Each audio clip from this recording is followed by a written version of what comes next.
नमस्कार शेतकरी मित्रांनो, मी राहुल तांबे चिंचपूरमधून. तर हा जो प्लॉट होता आपला त्याची कटिंग केली होती. त्यासाठी आपण आहे ना एकरी 5 किलो गूळ सोडणार आहे.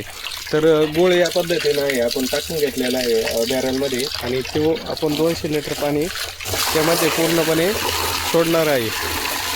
आणि 200 लिटर पाणी केल्यानंतर आपण याला ड्रिपच्या माध्यमातून आता ड्रिप चालू केलेलं आहे. ड्रिपमधून आपण 200 लिटर पाणी गुळाचं जे पाणी असतं ते आपण सोडणार आहे. त्याने काय होतं जे थंडीमध्ये फुटवा असेल किंवा तुतीची जी वाढ असते ती एकदम फास्ट वाढते, कारण याच्यात कॅल्शियम आणि गुळ उष्ण असतो.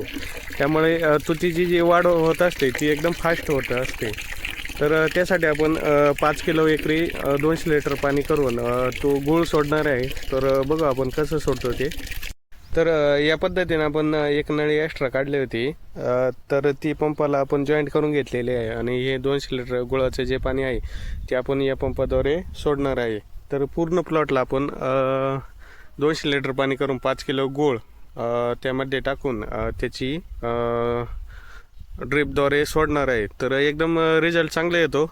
तर पुढं व्हिडिओमध्ये तुम्हाला बघायला तर भेटणंच. एकदम छान रिझल्ट असतो. ज्या शेतकऱ्यांना शक्य आहे त्यांनी ड्रिपद्वारे सोडत जा, किंवा ज्यांना शक्य नाही त्यांनी आपलं फ्लोनी पाणी जरी सोडलं तर त्यामध्ये गुळाचं पाणी असं खाली छोटं कॉक करून या ड्रमला तर तरीच पण चालतंय, काय अडचण नाही येत.